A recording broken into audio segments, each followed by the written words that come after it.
பகுதியில கோர்டு நிறுவனத்தோட CEO Victoria ஹெலிகாப்டர்ல வந்து லிeutenant கேரபெக்ஸ் கிட்ட ஸ்கேரப கண்டுபிடிச்சீங்களான்னு கேட்க, எல்லாரையும் இரவு பகலா வேலை வாங்கிட்டு இருக்க, கூடிய சீக்கிரம் அதை தோண்டி எடுத்துடுவோம்னு சொல்றாரு. இவரோட முதுகுல தான் டிவைஸ பொருத்தி சோதனை பீஸா பயன்படுத்துறாங்க விக்டோரியா. அப்போ இங்க வேலை செய்யற டாக்டர் சாnchez ஒருவேளை இதுவும் போலியா இருந்தா என்ன பண்றதுன்னு கேட்க, நான் 15 வருஷமா இந்த ஸ்கேரப தேடுறேன், இங்க இருக்க உருண்டைய பார்க்கும்போது கண்டிப்பா இதுலதான் இருக்கும்னு உறுதியா சொல்றாங்க விக்டோரியா. அப்பதான் பறந்து விரிஞ்ச பிரபஞ்சத்துல இருந்து கலர் கலரா ஜொலிக்கும் வால் நட்சத்திரங்கள் உருவாகி எல்லா கிரகத்துக்கும் போறத காட்டுறாங்க. அதுல ஒண்ணுதான் இந்த ப்ளூ பீட்டில் ஸ்கேரப். அது வர பாதையில இருந்த ஒரு கிரகத்தையே சுக்குநூறா தெரிக்க விட்டு பல கோடி மைல் தள்ளி இருக்க பூமிக்கு வந்து விழுது. புராதன மனிதர்கள் அந்த ஸ்கேரப கடவுளா கும்பிட்டாங்கன்னு பல கல்வெட்டுகள் இருக்கு. அந்த ஸ்கேரப்போட சக்தியை பயன்படுத்தி மனிதனோட ஆற்றலை பன்மடங்கு பெருக்க திட்டம் திட்டி ஆராய்ச்சி பண்ணிட்டு இருக்காங்க விக்டோரியா. இவங்க வாழ்ற பால்மேரோ நகரத்தோட சூப்பர் ஹீரோவா ப்ளூ பீட்டில்னு ஒருத்தர் இருந்தாரு. ஆனா அவரோட சாதனைகளை பத்தி பெருசா யாருக்கும் தெரியல. இது இப்படி இருக்க வெளிநாட்டுல பட்டப்படிப்பு முடிச்சிட்டு பால்மேரோ நகரத்துக்கு திரும்பி வந்த ஹைமியை வரவேற்க ஒட்டுமொத்த குடும்பமும் ஏர்போர்ட்ல காத்துட்டு இருக்காங்க. அவன் பட்டமளிப்பு விழால போட்ட தொப்பியை தலையில மாட்டின்னு கூட வரவர்கிட்ட எப்படி இருக்குன்னு கேட்டா, 3 தலைமுறைக்கு கடனை சேர்த்து வச்ச படுபாவி மாதிரி தெரியுதுன்னு சொல்றாரு. அதை கேட்டு வாய முடியறான். கீழே அவங்கிட்ட கஷ்டமான விஷயத்த சொல்லிடாதன்னு தங்கச்சி மில்லியை எச்சரிக்கிறாங்க அப்பா அம்மா.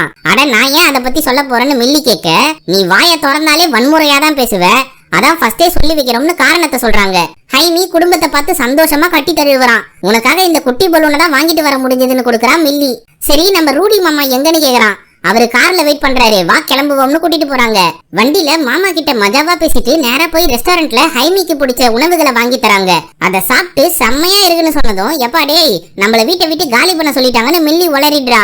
என்னடி இப்படி பண்ணிட்டேன்னு அப்பாவும் அம்மாவும் கேட்டா, அவன் தான் ஒரு வாய் சாப்பிட்டான்ல அப்படி என்னன்னு சொல்றா.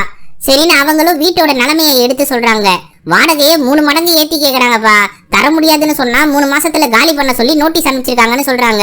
நம்ம கடை என்னாச்சு, அதுல வருமானம் வருது இல்லன்னு கேட்டா, இந்த கோர்டு நிறுவனம் வந்ததால சின்ன சின்ன கடைகளுக்கு மவுசு போச்சு, உங்க அப்பாவுக்கு வேற ஹார்ட் அட்டாக் வந்துடுச்சுன்னு இதுவரை மூடி மறைச்ச விஷயங்களை பத்தி சொல்றாங்க.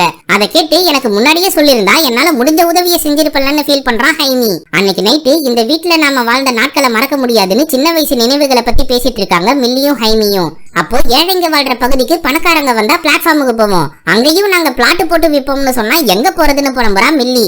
தேவையில்லாம கவலைப்படாத, என் படிப்புக்கு நிச்சயமா நல்ல வேலையில சேர்ந்து சொந்தமா வீடு வாங்கி எல்லாரையும் சந்தோஷமா வாழ வைப்பேன்னு ஒவ்வொரு மிடில் கிளாஸ் பையனோட லட்சியத்தை போலவே இவனும் சபதம் எடுக்கிறான். கொஞ்ச நாள் வேலை தேடி எங்கேயும் கிடைக்கலன்னதும் தங்கச்சி சிபாரசுல கோர்டு நிறுவனத்தோட சிஇஓ விக்டோரியா வீட்டுல பெருகி தொடங்கிற வேலைக்கு சேர்ந்து வெறுப்போட வாழ்ந்துட்டு இருக்கான். அந்த சமயம் கோர்டு நிறுவனத்தோட ஓனர் பொண்ணு ஜென்னி விக்டோரியா செஞ்சுட்டு இருக்க வேலைகளோட விளம்பரத்தை பாக்குறா. அதுல ரியல் எஸ்டேட் மட்டும் இல்லாம மனிதர்களோட முதுகு தண்டுல பொருத்தப்பட்ட கருவி மூலமா ஷீல்டு மாதிரி சூட்டு உருவாகி அதிநவீன ஆயுதங்களோட யுத்தத்துக்கு போற ஆர்மி வீரர்களை உருவாக்குற ஆராய்ச்சியும் பண்றாங்கன்னு தெரிஞ்சுக்கிறா. இத பத்தி கேட்கும்போது, உங்ககிட்ட எந்த விஷயமும் சொல்ல வேண்டிய அவசியம் எனக்கு இல்ல, உங்க அப்பா விட்டு போன சொத்துக்கு நீதான் முதலாளின்ற எண்ணத்தோட வாழ்க்கையை ஓட்டு, அதை விட்டு என்ன பண்றீங்க ஏது பண்றீங்கன்னா கேள்வி கேட்க கூடாது, புரிஞ்சுதானே மிரட்டுறாங்க. இத பார்த்த ஹைமி எதுக்காக ஒரு சின்ன பொண்ணு கிட்ட முரட்டுத்தனமா பேசுறீங்கன்னு கேக்குறான். உடனே வேலை செய்யற அல்லக்கை வீட்டு பிரச்சனையில நுழைய கூடாது, இனிமே இங்க உனக்கு வேலை இல்லைன்னு சொல்லும் போது கக்கூசுல இருந்து மில்லி வெளியே வரா. அதை பார்த்து உங்க 2 பேருக்கும் இங்க வேலை இல்லைன்னு சொல்லிட்டு போறாங்க விக்டோரியா. அதனால விரக்தியோட வீட்டுக்கு போக கேப புக் பண்ணிட்டு வாசல்ல காத்துக்கிட்டு இருக்காங்க. அந்த சமயம் ஜென்னி வெளியே வந்து எனக்காக வக்காலத்து வாங்கினதுக்கு நன்றின்னு சொல்றா. ஏமா இவன்லாம் படிச்சிருக்கான், உனக்காக மட்டும் இல்ல எந்த கேஸுக்காகவும் வக்காலத்து வாங்குவான்னு சொல்றா மில்லி. அப்படின்னா உன் போனை கொடுன்னு வாங்கி அவன் நம்பரை சேவ் பண்ணிட்டு நாளைக்கு எனக்கு டெக்ஸ்ட் பண்ணு, நான் வேலை போட்டு கொடுக்குறேன்னு சொல்லிட்டு கிளம்புறா ஜென்னி. அதை கேட்டு என்னடா முதலாளி பொண்ண உசார் பண்ணிட்டு போலையேன்னு கிண்டல் பண்றா மில்லி.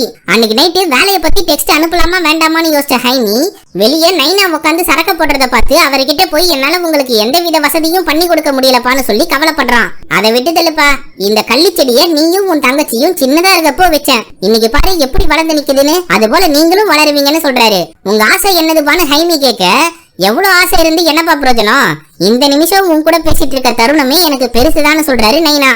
அதை கேட்டு அவன் டைப் பண்ண மெசேஜை கூச்சப்படாம அனுப்பிடுறான் ஹைமி. அடுத்த நாள் டிப்டாப்பா ட்ரெஸ் பண்ணிட்டு கோர்டு நிறுவனத்துக்கு வந்ததும் குடும்பமே அவனுக்கு வேலை கிடைக்கணும்னு வாழ்த்தி அனுப்ப கார்ல வந்திருக்காங்க. வெற்றி உனதே, எனக்கும் சேர்த்து வேலை கேளுன்னு சொல்றா மில்லி. ஓனர் பொண்ண உசார் பண்ணி இந்த கம்பெனியை நம்ம பேர்ல எழுதி வாங்குப்பான்னு சொல்றாரு மாமா. இவங்க கத்தி பேசுறதை கேட்டு எல்லாரும் வேடிக்கை பார்த்துட்டு இருக்க, என் குடும்பம் வெளி உலகத்தை பார்க்காதவங்க, தயவு செஞ்சு மன்னிச்சிடுங்கன்னு சொல்லிட்டு உள்ள போறான் ஹைமி. அங்க இருக்க ரிசப்ஷனிஸ்ட் கிட்ட நான் ஜென்னியை பார்க்க வந்தேன்னு சொல்றான். சரி அப்பாயின்மெண்ட் இருக்கான்னு கேட்டதும் அவங்க தான் வேலை விஷயமா வர சொன்னாங்கன்னு சமாளிக்கிறான். நீங்க வெயிட் பண்ணுங்க, நான் இன்ஃபார்ம் பண்ணிட்டு உங்களை கூப்பிடுறேன்னு சொல்றாங்க. அப்போ ஆராய்ச்சி மையத்துல இருந்த டாக்டர் சாnchez வெளியே வரும்போது அவரோட ஐடி கார்டை லவுட்டிட்டு ரகசியமா உள்ள போந்து என்ன பண்றாங்கன்னு பாக்குறா ஜென்னி. அங்க ஸ்கேரப கண்டுபிடிச்சி அதை யூஸ் பண்ணி முதுகு தண்டுல மாற்ற டிவைஸ்க்கு பவர் சோர்ஸா பயன்படுத்திட்டு இருக்காங்கன்னு தெரிஞ்சுக்கிறா. உடனே அந்த ஸ்கேரபை எடுத்து பர்கர் பொட்டியில வச்சுட்டு வெளியே சைலண்டா கிளம்புறா. அவளை கவனிச்ச ஹைமி எஸ்கலேட்டர்ல தாவி குதிச்சு துரத்திட்டு போய் என் வேலை என்னாச்சுன்னு கேக்குறான். அதே சமயம் மேல டாக்டர் சாnchez உள்ள வந்து பார்த்து ஸ்கேரப காணோம்னதும் அலாரத்தை ஆக்டிவேட் பண்ணி யாரையும் வெளியே விடாதீங்கன்னு செக்யூரிட்டிக்கு தகவல் கொடுக்கறாரு. அந்த சத்தம் கேட்டு நீ வேலைக்காக என்ன வேணா செய்வேன்னு சொன்னல, இந்த பொட்டியை பத்திரமா கொண்டு போய் பாதுகாத்து வச்சுக்க, உள்ள என்ன இருக்குன்னு திறந்து பார்க்காத, நானே வந்து வாங்கிக்கிறேன்னு சொல்லி ஹைமி கிட்ட ஸ்கேரப கொடுத்து அனுப்புறா. அவன் செக்யூரிட்டி வர்றதுக்குள்ள எஸ் ஆகி வெளியே போறான். ஜென்னி மத்த செக்யூரிட்டிஸை இந்த பக்கம் தேடுங்கன்னு கூட்டிட்டு போறது கேமரால கவர் ஆகிடுது. இன்னொரு பக்கம் ஹைமி அந்த பர்கர் டப்பாவை வீட்டுக்கு எடுத்துட்டு வந்து வைக்க மொத்த குடும்பமும் அதை சுத்தி நின்னு வேடிக்கை பார்த்து என்ன இருக்கும் உள்ளன்னு திறந்து பார்க்க சொல்றாங்க. சரின்னு அவனும் திறந்தா உள்ள இருக்க நீலவண்டு பொம்மையை கவனிச்சு என்ன கருமண்டா இதுன்னு எடுத்துட்டா மில்லி. அதை கொடுத்துடு, ஜென்னிக்கு என்னால பதில் சொல்ல முடியாதுன்னு புடுங்க முயற்சி பண்றான் ஹைமி. ஆனா மாமா அதை வாங்கி பேசாம என் கார்ல ஒரு அழகு பொருளா வெல்டிங் பண்ணி வச்சிடுறேன்னு சொல்றாரு. தயவு செஞ்சு அதை கொடுங்கன்னு புடுங்கிட்டு என்ன வெள்ளாட்டா இருக்கா உங்களுக்கு, அவ்வளவு பெரிய பணக்கார பொண்ணு என்ன நம்பி இதை கொடுத்திருக்கான்னு சொல்லும் போது ஸ்கேரப் ஜொலிக்க தொடங்குது. பல வருஷம் கழிச்சு ஆக்டிவேட் ஆன ப்ளூ பீட்டில பார்த்து செம்மையா இருக்கேன்னு சொல்றான் ஹைமி. உடனே அது அவன் மூஞ்சில பாஞ்சு இறுக்கமா ஒட்டிக்குது. அதை கவனிச்ச குடும்பமே அலறி கத்துறாங்க. மாமா அதை புடுங்க முயற்சி பண்ண மின் கதிர்வீச்சை ரிலீஸ் பண்ணி அவரை பறக்க விடுது. அதோட சக்தி வெளியே இருக்க மின் கம்பத்தையே தெரிக்க விடுது. உள்ள என்ன நடக்குதுன்னு தெரியாம பாட்டி பாட்டை போட்டுன்னு துணி தச்சிட்டு இருக்காங்க. அப்போ ஹைமி உடம்புக்குள்ள மம்மி வண்டு மாதிரி பூந்த ஸ்கேரப் அவன் முதுகுல ஒட்டிக்கினதும் பையனோட கண்ணுல இருந்து கருப்பு தரவும் ரிலீஸ் ஆகுது. அவன் வழியில கத்தும் போது முதுகுல இருந்து வண்டோட கால்கள் வெளியே வந்து கூரையில ஒட்டிக்குது. அவன் டிரெஸ் ஷூ எல்லாத்தையும் உருக்கி தள்ளிட்டு உடம்பு ஃபுல்லா கருப்பு திரவத்தை பரப்புது. அதை பார்த்து குடும்பமே இவனுக்கு பேய் பிடிச்சிருக்குன்னு கத்துறாங்க. அப்போ கொதிக்க வச்ச தாரில முங்கி எழுந்தா மாதிரி அவன் உடம்பு ஃபுல்லா பரவன திரவம் ஆர்மர் சூட்டை உருவாக்குது. உடனே கத்திட்டு இருந்த ஹைமி அமைதியா அவனுக்கு என்ன ஆச்சுன்னு கண்ணாடியில பாக்குறான். அதுல முகமுடி போட்ட முரட்டு மூஞ்ச கவனிச்சு என்ன இதுன்னு யோசிக்கும் போது ஹோஸ்ட புடிச்சிட்டோம்னு குரல் கேக்குது. யாரு பேசினான்னு இவன் பதறி போக சுத்தி இருந்தவங்களையும் இவனையும் ஃபுல்லா ஸ்கேன் பண்ண ஸ்கேரப் என்ன ஹைமி ஒரு ரைடு போவோமான்னு சொல்லி பூஸ்டர் ஆக்டிவேட் பண்ணி கூரையை பெத்துட்டு அவனை மேல பறக்க வச்சு கூட்டிட்டு போகுது. அத மொத்த குடும்பமும் ஆச்சரியத்தோட வேடிக்கை பாக்குறாங்க. ஹைமிய ஸ்பேஸ் வரைக்கும் முழு வேகத்துல கூட்டிட்டு போகுது. அங்க பறந்து விரிஞ்ச பிரபஞ்சத்தை பார்த்து வாய பொளக்குறான். கொஞ்ச நேரம் வேடிக்கை காமிச்சிட்டு பொத்துன்னு கீழே விடுது ஸ்கேரப். அவன் திரும்பவும் தொண்டை கிழிய என்ன காப்பாத்துங்கன்னு கத்துறான். முழு வேகத்துல விழும்போது எரிக்கல் மாதிரி நெருப்பு சூழ்ந்து பத்திக்கிட்டு எரிய சூட்டு அதை அணைச்சி சரியா தண்ணில மோதாம ரெக்கையை விரிச்சு காத்துல மதக்க விட்டு பிரேக் சிஸ்டம் பக்காவா வேலை செய்யுதுன்னு செக் பண்ணிட்டு ஃபுல் ஸ்பீட்ல முன்னாடி இருக்க தூணு இரும்பு சாமான் மேலாம் மோதி அவனை வலிச்சு இழுத்துட்டு போகுது. அடுத்து டப்பு டப்புன்னு பூஸ்டரோட முழு வேகத்தை செக் பண்ணி சிட்டிக்குள்ள கூட்டிட்டு போகுது. கார் கண்ணாடி எல்லாம் பேத்து நேரா போய் பில்டிங் மேல மோதாம சரட்டுன்னு மேல பறந்து போய் சுத்தி இருக்க எல்லாத்தையும் ஸ்கேன் பண்ணி பக்காவா தரையிறக்கும்னு பார்த்தா தொப்புனு கீழே போட்டு எல்லா சிஸ்டமும் சரியா வேலை செய்யுதுன்னு தகவல் சொல்லுது. அங்க இருக்கிறவங்க என்ன விசித்திரம் இதுன்னு வாயை பொளந்து வேடிக்கை பார்க்கும்போது எதிர்க்க பெரிய பஸ் வருது. என்னடா பண்ண போறோம்னு ஹைமி யோசிக்க பின்னாடி இருந்த ரெக்கைய ஷீல்டு மாதிரி மாத்தி பஸ்ஸ ரெண்டா பொளக்குது ஸ்கேரப் சூட்டு. அதுல இருந்தவங்களோட ரியாக்ஷனை பார்த்த ஹைமி வாய பொளக்க பஸ்ல இருந்து வெல்டிங் பண்ண மாதிரி நெருப்பு குழம்பு ஊத்தி நிறுது. அப்போ உள்ள இருந்தவங்க கிட்ட தயவு செஞ்சு என்ன மன்னிச்சிடுங்கன்னு சொல்றான். ஸ்கேரப் எல்லா சிஸ்டத்தையும் செக் பண்ணியாச்சு, ஹோஸ்ட் எதையும் தாங்குவான்னு சொல்லி அங்கிருந்து மறுபடியும் பறக்க வச்சு கூட்டிட்டு போகுது. இத பஸ்ல இருந்த சின்ன பையன் ஆச்சரியப்பட்டு வேடிக்கை பார்க்கறான். அதே சமயம் வீட்டுல மத்தவங்க உடஞ்ச பொருளை சரி பண்ணும் போது அம்மா மட்டும் போலீஸ்க்கு போன் பண்ணி என் புள்ளைய சாத்தான் சூட்டு போட்டு கூட்டிட்டு போயிடுச்சுன்னு கம்ப்ளைண்ட் பண்றாங்க. அப்போ ஹைமி கூரையை பெத்துட்டு உள்ள விழுறான். எப்ப அவன் திரும்ப வந்துட்டான் கம்ப்ளைண்ட கேன்சல் பண்ணுங்கன்னு சொல்றாங்க. அவன் மேல இருந்த சூட்டு மறைஞ்சு போகுது. அங்க இருக்க எல்லாரும் முன்னாடியும் பிறந்த மேனியா நின்ன ஹைமிய பார்த்து மில்லிலாம் கண்ண மூட அவன் என் பேரு ஜேமி ஹைமி இல்லன்னு சொல்லிட்டு மயங்கி விழுறான். உடனே அவன் மேல பெட்ஷீட் தூக்கி போடுறாங்க மம்மி. கொஞ்ச நேரம் பொறுத்து விக்ஸ் வேப்பரப்ப மூக்குல காட்டி அவனை சுய நினைவுக்கு கொண்டு வராங்க. உடனே உள்ள எதுவும் போடலன்னு புரிஞ்சு ரூமுக்கு போய் ட்ரெஸ் மாட்டும் போது சூப்பர்மேன் தான் பரப்பாரு. எனக்கு ஏற்பட்ட ஒரு கெட்ட கனவை காலையில சோஸ்திரம் சொன்னா சரியா போகும்னு தனக்கு தானே ஆறுதல் சொல்லிட்டு கண்ணாடிய பார்த்தா முதுகு தண்டுல ஜொலிக்கும் ப்ளூ பீட்டில் இறுக்கமா ஒட்டின்னு இருக்கு. பையன் அதை பார்த்து கதறி கத்துறான். வெளியே வந்து ஜென்னி கிட்ட இதை எப்படி எடுக்கிறதுக்குன்னு கேட்க போறதுக்கு முன்னாடி ஷூவை தேடிட்டு இருக்கான். எப்பா நாம வேணும்னா போலீஸ்க்கு தகவல் சொல்லலாம்னு அம்மா ஐடியா கொடுக்க எதுக்கு நம்ம பூர்வீகத்தை ஆராய்ஞ்சி உள்ள தள்ளவா, தேவையில்லாம சட்ட சிக்கல்ல மாட்டிக்க வேணாம்னு எச்சரிக்கிறாரு மாமா. அப்போ ஜென்னிக்கு என்ன ஆச்சோன்னு இவன் பதறத பார்த்து நம்ம பையன் புளியங்கொம்பா தான் பிடிச்சிருக்கான்னு சொல்லி குடும்பமே கொண்டாடுது. அவன் ஃபேவரட் ஷூ நாசமானதை கவனிச்சு கடுப்புல கண்டதை போட்டுக்கின்னு மாமாவோட காரை எடுத்துட்டு போறான். அதை பார்த்த நைனா புள்ளைய காப்பாத்த முடியலன்னு ஃபீல் பண்றாரு. அவன் வண்டியை கிளப்பிட்டு போனதை கவனிச்ச மாமா என் செல்ல குட்டிய சொல்லாம கொள்ளாம எடுத்துட்டு போயிட்டானேன்னு கதறி கத்தி கூச்சல் போட்டு மயங்கிடுறாரு. ஹைமி ஜென்னிய பார்க்க பணக்காரங்க வாழ்ற பகுதிக்கு வரான். அங்க பதுங்கி பதுங்கி வந்த ஜென்னி கிட்ட என்னாச்சுன்னு கேட்டா வண்டியில ஏறி சீக்கிரம் ஓட்டுன்னு சொல்றா. என்னடான்னு பார்த்தா கோர்டு ஆளுங்க வெறித்தனமா சுட்டு ஜென்னிய கொல்றதுக்கு முயற்சி பண்றாங்க. நல்ல வேலையா வண்டியை கிளப்பிட்டு வேகமா எஸ் ஆயிடுறான் ஹைமி. ஆனா துப்பாக்கி குண்டு வண்டியை பதம் பார்த்துருச்சு. வீட்டுக்கு வந்து வண்டியை பார்க் பண்ணதும் மாமா அதை பார்த்து கண்ட மேனிக்கு கத்துறாரு. அதை சட்டை பண்ணாம ஜென்னிய குடும்பத்தோட உட்கார வச்சு முதுகு தண்டுல மாட்டிருந்த ப்ளூ பீட்டில காட்டுறான் ஹைமி. அந்த கன்றாவிய தயவு செஞ்சு மூடுடா, பார்க்கவே கேவலமா இருக்குன்னு சொல்றான் மில்லி. சரி இந்த வண்டை பத்தி சொல்லுன்னு ஹைமி கேட்க, எங்க அப்பா இதை நான் சின்ன வயசா இருந்தப்போ எடுத்துட்டு வந்தாரு. உலகத்தையே அழிக்கக்கூடிய சக்தி இதுல இருக்குன்னு கண்டுபிடிச்சாரு. ஆனா சத்தியமா இது உன் உடம்போட ஒண்ணு சேரும்னு கனவுல கூட நினைச்சு பார்க்கலன்னு சொல்றா ஜென்னி. அப்புறம் எதுக்காக உங்க நிறுவனத்தோட ஆளுங்களே உன்னை துரத்திட்டு வராங்கன்னு கேட்டா, விக்டோரியா தான் இதுக்கு காரணம். அந்த வண்டை வச்சு உலகத்தையே ஆடுறதுக்கு திட்டம் போட்டிருக்கா. அதனாலதான் நான் இதை திருடினேன். ஆனா கேமரா மூலமா நான் தான் இதை எடுத்தேன்னு கண்டுபிடிச்சு என்ன கொல்றதுக்கு ஆள் அனுப்பிச்சிருக்கான்னு சொல்றா. அது மட்டும் இல்ல, இப்ப உங்களையும் கொல்றதுக்கு ஆட்கள் வருவாங்கன்னு சொல்றா. இதை கேட்டு சத்தியமா இவ நமக்கு உதவி செய்ய மாட்டாப்பா, கோர்டு நிறுவனத்தோட மூலாதாரமே இவதான்னு வெறுப்புல சொல்றாரு மாமா. அப்படின்னா ஹைமியை காப்பாற்ற முடியாதான்னு எல்லாரும் கத்திட்டு இருக்காங்க. உடனே அவங்கள அமைதியா இருக்க சொல்லிட்டு நாம எந்தவித பிரச்சனையா இருந்தாலும் சமாளிப்போம்னு சொல்றாரு நைனா. அப்போ இந்த ஸ்கேரப பத்தின விவரங்கள் ஒரு இடத்துல இருக்கு. அதுக்கான சாவி கம்பெனில பத்திரமா வச்சிருக்காங்க. எப்படியாச்சும் அதை எடுத்தா நமக்கு ஒரு வழி கிடைக்கும்னு சொல்றா ஜென்னி. உங்க கம்பெனில எப்படியாப்பட்ட செக்யூரிட்டி கேமரா இருந்தாலும் என்னால அதை ஈஸியா ஹேக் பண்ண முடியும். அதுக்கான மிஷினை கண்டுபிடிச்சு வச்சிருக்கேன்னு சொல்றாரு மாமா. அதே சமயம் ஆர்மி ஜெனரல் கூட விக்டோரியா சூப்பர் சூட்டை பத்தி பேசிட்டு இருக்கப்போ கேரபெக்ஸ் அவங்கள தனியா கூட்டிட்டு வந்து ஸ்கேரப தூக்கிட்டாங்கன்னு சொல்றாரு. அதை கேட்டு உன்னோட பலவீனத்தை நான் எவ்வளவு ஆராய்ச்சி பண்ணி சரி செஞ்சேன். இப்போ அதோட முழு சக்தியை பயன்படுத்த வேண்டிய நேரம் வந்துடுச்சு. ஸ்கேரப எப்படியாச்சும் மீட்டு கொண்டு வான்னு சொல்லிட்டு போறாங்க விக்டோரியா. அவரும் வெறித்தனமா களத்துல இறங்குறாரு. இந்த பக்கம் ட்ரக்ல ஆண்டனாவை செட் பண்ணி ஜெனரேட்டர் ஆன் ஆகலன்னதும் பழைய பிளாக் அண்ட் ஒயிட் டிவி மாதிரி உதச்சி ஓட வைக்கிறாரு. அது செக்யூரிட்டி கேமராஸை ஹேக் பண்ணி பொம்மை படத்தை காட்டுது. உள்ள இருக்கிறவங்க என்ன பண்றதுன்னு புரியாம முழிக்க ஜென்னி ஹைமியோட நுழைஞ்சி சாவியை எடுக்கும் போது, எங்க தாத்தா இந்த கம்பெனியை விக்டோரியா கூட சேர்ந்து ஆரம்பிச்சாரு. அந்த மனுஷன் இறந்தப்புறம் விக்டோரியா தான் அடுத்த ஓனரா இருப்பாங்கன்னு நம்பினாங்க. ஆனா என் தாத்தா எங்க அப்பாவை ஓனரா அறிவிச்சு இறந்து போனாரு. அதனால எப்பவும் எங்க அப்பா மேலையும் என் மேலையும் செம்ம காண்டில் இருப்பாங்கன்னு சொல்லிட்டு ஒரு ஸ்மார்ட் வாட்சை எடுத்துட்டு இதுதான் சாவின்னு சொல்றா. இந்த வாட்ச் அவளோட அப்பாது. இங்க கேமராவை ஹேக் பண்ண விஷயத்த கேரபெக்ஸ் கிட்ட சொல்றாங்க செக்யூரிட்டிஸ். அதை கேட்டு கம்பெனிக்கு வந்த கேரபெக்ஸ் இவங்க ரெண்டு பேரையும் பார்த்து செம்ம காண்டுல ஸ்கேரப கொடுங்கறான்னு கத்தி வெறித்தனமா குத்த வராரு. அதை சல்லீசியா சூட்டு உதவியோட தடுத்து ப்ளூ பீட்டிலா மாறின ஹைமி ஒரே குத்துல கேரபெக்ஸ தூர தூக்கி வீசுறான். அதை பார்த்து கண்டிப்பா இது நான் கிடையாது, எப்படி அவர் அட்டாக் பண்ணனு தெரியலையேன்னு புலம்புறான். அடி வாங்கின கேரபெக்ஸ் முதுகுல மாட்டின டிவைஸ் ஆக்டிவேட் பண்ணி சூட்ட வர வைக்கிறாரு. அதுல இருக்க துப்பாக்கியை பயன்படுத்தி ப்ளூ பீட்டில தாக்குனா ஷீல்டால சப்பையா தடுத்து அவரோட மரண யுத்தத்துல ஈடுபடுது. துப்பாக்கியை பயன்படுத்தாம அதிர்வலைகளை யூஸ் பண்ணி கேரபெக்ஸ பறக்க விடுது. வெளியே நடக்கிற சண்டையை பத்தி தெரியாம பாட்டை போட்டு வைப்பு பண்ணிட்டு இருக்காரு மாமா. அவர்கிட்ட வண்டியை ஸ்டார்ட் பண்ணுங்க, ஹைமியை காப்பாத்தணும்னு சொல்றா ஜென்னி. அப்பதான் மாமா பதறி போறாரு. கேரபெக்ஸ் கண்ட மேனிக்கு ப்ளூ பீட்டில சுட்டு தள்ளி தெரிக்க விட முயற்சி பண்றாரு. ஆனா அவங்கிட்ட பேச்சுவார்த்தையில ஈடுபடுவோம்னு சொல்றான் ஹைமி. சண்டையில சமாதான கொடி ஆட்டக்கூடாது தம்பின்னு எச்சரிக்குது ஸ்கேரப். அதை சட்டை பண்ணாம என்ன மன்னிச்சிடுங்க, நான் சண்டை போடுற ஆள் இல்ல, தெரியாம தப்பு நடந்துருச்சுன்னு மன்னிப்பு கேக்குறான் ஹைமி. ஆனா கேரபெக்ஸ் அவனை கார்ல மோதி கண்ட மேனிக்கு குத்திட்டு இருக்காரு. ஒரு கட்டத்துல வலி தாங்க முடியாம ஸ்கேரப் கிட்ட திருப்பி அடின்னு சொல்லிடுறான். இப்பவாச்சும் புரிஞ்சுதேன்னு சொல்லி நெஞ்சில இருந்து மின் கதிர்வீச்சை வெளியேற்றி அந்த இடத்தையே நாசம் பண்ணுது. அதனால கேரபெக்ஸ் பறந்து போய் விழ பாரபட்சம் பார்க்காம லேசரால தாக்கிட்டு கத்தியை எடுத்துட்டு அவரை 2 துண்டா வெட்ட போகுது. அப்போ நான் ஒன்னும் கொலகாரம் இல்லைன்னு கத்திடுறான் ஹைமி. உடனே கத்திய உள்ள இழுக்குது ஸ்கேரப்.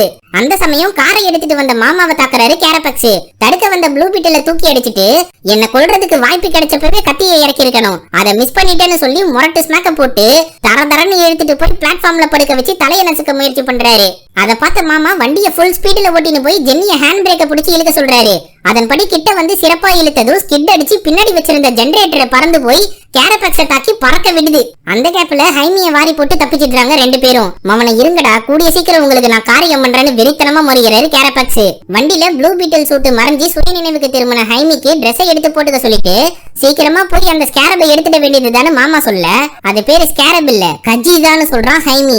உனக்கு எப்படி தெரியும்னு கேட்டா அதுதான் சொல்லிச்சுன்னு விளக்கம் கொடுக்குறான். இதை கேட்டு உனக்குள்ள அந்த ஸ்கேரப் முழுசா கலந்துருச்சுன்னு சொல்றா ஜென்னி. அங்க இருந்து வேகமா அவளோட பழைய வீட்டுக்கு அழைச்சிட்டு போறா. அவங்க எடுத்துட்டு வந்த ஸ்மார்ட் வாட்சை யூஸ் பண்ணி ரகசிய கதவை திறந்து உள்ள கூட்டிட்டு போறா. அங்க முன்னாள் சூப்பர் ஹீரோ ப்ளூ பீட்டில் யூஸ் பண்ற பொருட்களை பார்த்து உங்க அப்பா தான் பால்மேரோ நகரத்தோட பாதுகாவலரான்னு கேக்குறாரு மாமா. இந்த ஸ்கேரப் எங்க அப்பாவை தேர்வு செய்யலனாலும் அதோட டெக்னாலஜியை தெரிஞ்சுட்டு புது புது ஆயுதங்களை உருவாக்குனாரு. அதை வச்சு பெருசா எதுவும் பண்ணல. இந்த ரூம் தான் அவரோட சீக்ரெட் ஹைடவுட்னு சொல்றா. அங்க இருக்க சூப்பர் கம்ப்யூட்டர் ஆன் பண்ணி ப்ளூ பீட்டில் பத்தின விவரங்களை தேடுறாரு மாமா. ஹைமிக்கு புது ட்ரெஸ்ஸை எடுத்து கொடுக்க மேல கூட்டிட்டு போறா ஜென்னி. அங்க உட்காந்து எங்க அம்மா தான் எங்க அப்பாவை ஊக்கப்படுத்தி சூப்பர் ஹீரோவா செயல்பட சொன்னாங்க, அவரும் முடிஞ்ச அளவுக்கு மத்தவங்களோட குறைகளை தீர்த்து வச்சாரு, தப்ப தட்டி கேட்டாரு. ஆனா அம்மா இறந்தப்புறம் எல்லாத்தையும் விட்டுட்டு கண்காணாத இடத்துக்கு போயிட்டாரு. இப்ப எங்க இருக்காரு, என்ன பண்றாருன்னு தெரியல.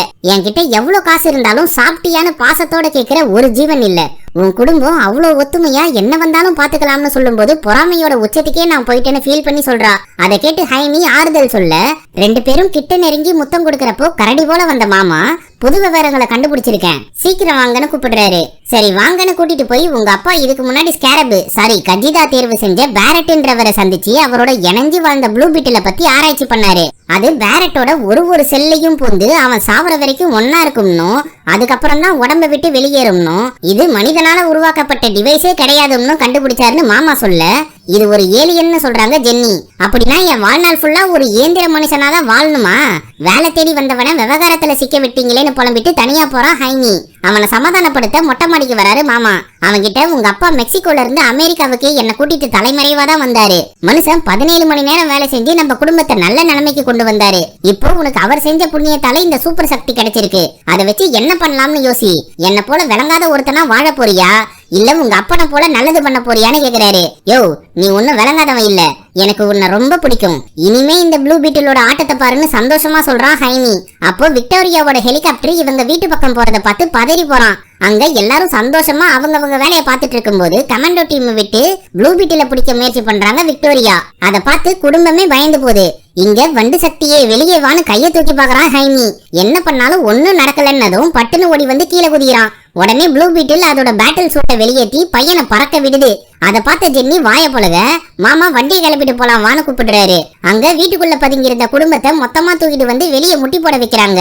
அப்போ எல்லாத்தையும் தள்ளி விட்டு ஸ்கேரப தேடும் போது மெழுகுவத்தி கீழே விழுந்து நெருப்பு பிடிச்சிக்குது. உங்க பையனை காணோம், எங்க இருக்கான கமாண்டோ டீம் கேட்க, எத்தா பறந்து வந்த ப்ளூ பீட்டில் கிட்ட உன் வெறித்தனத்தை காட்டுன்னு சொல்றான் ஹைமி. இப்ப பாருன்னு சொல்லி ஷீல்டை யூஸ் பண்ணி துப்பாக்கியோட நின்ன எல்லாரையும் தள்ளி விட்டு கலவரம் பண்ணுது. நான் லேட்டா வந்துட்டேன், என்ன மன்னிச்சிடுங்கம்மான்னு சொல்றான் ஹைமி. அப்போ கண்டபடி சுட்டாலும் ஒன்னும் ஆகாம பறந்துட்டு இருக்கான். இதுல புல்லட் ப்ரூஃப்லாம் இருக்கு போலயேன்னு ஆச்சரியப்படுறான். இதை பார்த்த விக்டோரியா அவன் குடும்பத்தை குறிவைங்கன்னு உத்தரவிடுறாங்க. உடனே அவங்கள சுடும்போது பட்டுன்னு ரெக்கைய ஷீல்டா யூஸ் பண்ணி காப்பாத்துறான். இவங்களை போட்டு தள்ளவான்னு கஜிதா கேட்க, வேணாம் பறக்க விடுன்னு சொல்றான். சரின்னு மின்காந்த அலைகளை உண்டாக்கி துப்பாக்கியை வச்ச எல்லாரையும் தெரிக்க விடுது. உடனே அங்கிருந்து எசாவுங்கன்னு குடும்பத்துக்கிட்ட சொல்லிட்டு சுட்டு போட்டவங்களை சரமாரியா சுட்டு பறக்க விடுறான். அப்போ தப்பிச்சு போன தங்கச்சி கீழே விழுந்துடுறா. அவளை ஒரு கமாண்டோ துப்பாக்கியை காட்டி மிரட்ட நைனா உள்ள புந்து அவனை தள்ளி விட்டு கெத்து காட்டுறாரு.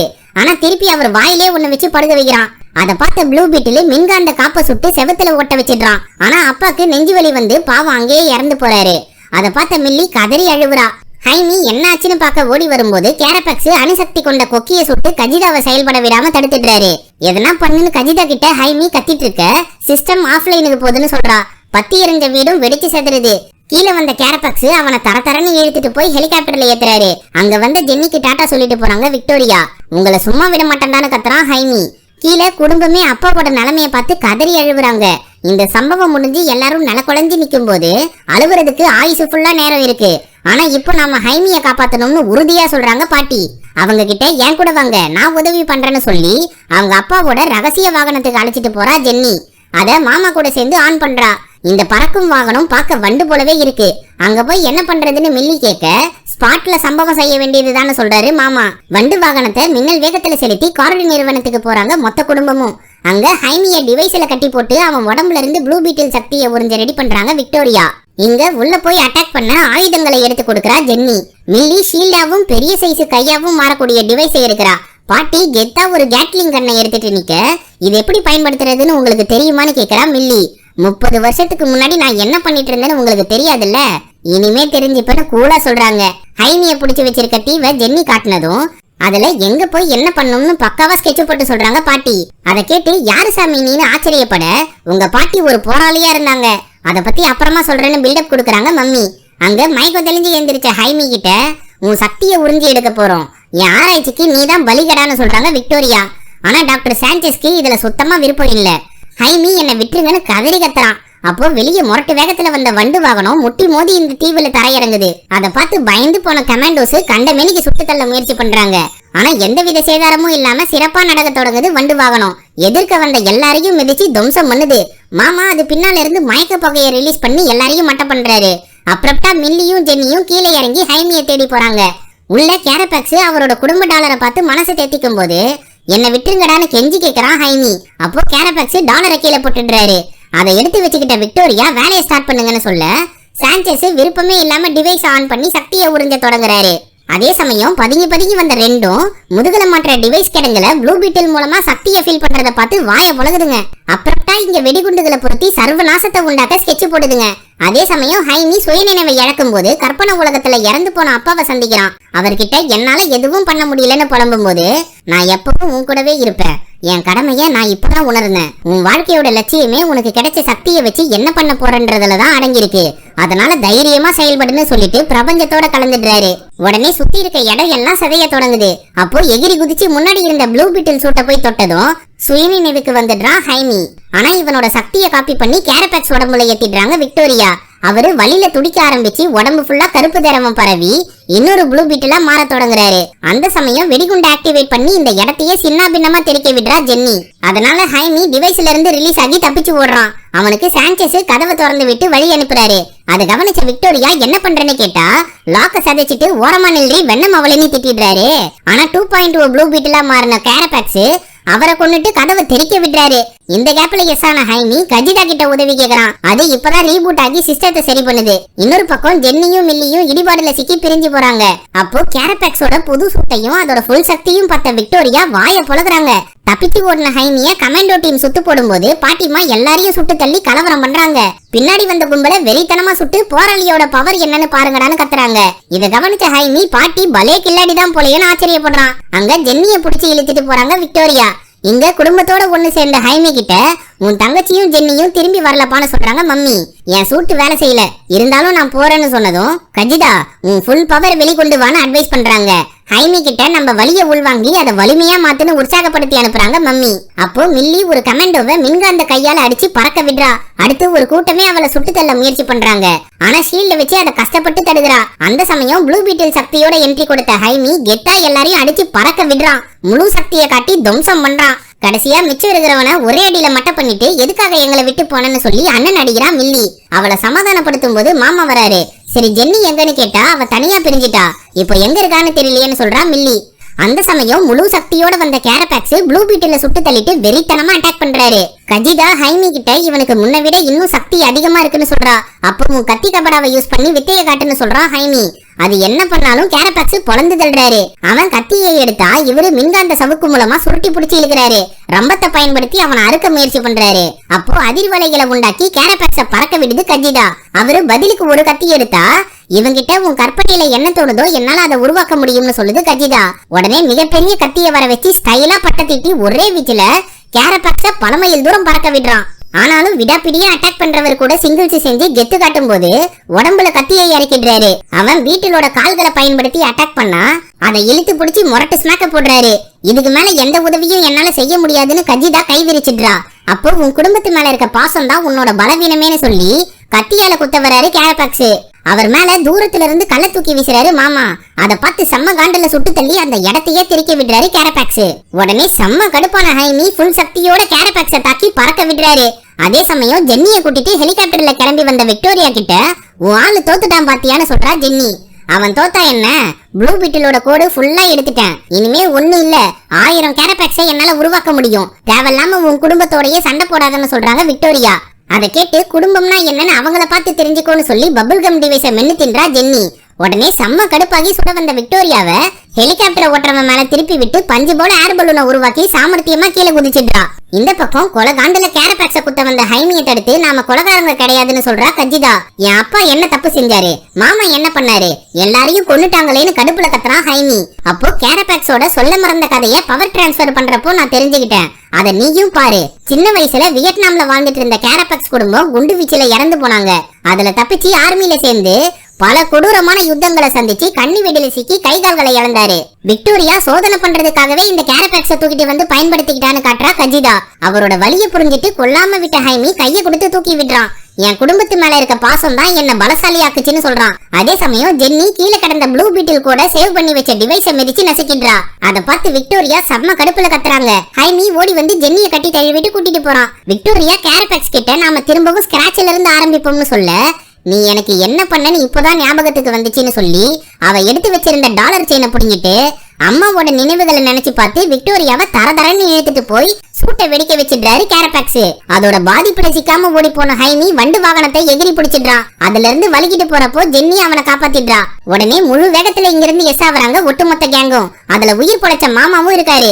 கீழே இந்த இடமே வெடிச்சு சதறி சர்வநாசத்தை உண்டாக்குது. அப்போ உயிர் பொழைச்ச ஹைமி மாமாவை பார்த்து சந்தோஷப்படுறான். குடும்பமே அவனை கட்டி தழுவ இப்ப நாம அப்பாவை நினைச்சு அழுவலாம்னு சொல்றாங்க பாட்டி. உடனே எல்லாரும் கலங்கி நிக்க தனியா அழுதுட்டு இருந்த ஜென்னியை கூப்பிட்டு குடும்பத்தோட சேர்க்கிறாங்க பாட்டி. இந்த சம்பவம் முடிஞ்சு கோடு நிறுவனத்தோட முழு பொறுப்பை எடுத்துக்கிட்ட ஜென்னி ஆயுதங்களை தயாரிக்கிறத விட்டு மக்களுக்கு நல்லது பண்ண போறோம்னு அறிவிக்கிறாங்க. ஹைமி குடும்பத்துக்கு சுத்தி இருந்த மக்கள் எல்லாரும் ஆதரவு கொடுத்து சதஞ்சு போன வீட்டை சீராக்க உதவி பண்றாங்க. அப்போ ஜென்னி ஸ்டைலா பைக்ல வந்து இறங்கி ஹைமி குடும்பத்துக்கிட்ட எங்க நிறுவனம் உங்க வீட்டை சரி பண்ணி கொடுக்கும்னு சொல்றா. மாமாக்கு புது வண்டியை வாங்கி தரா.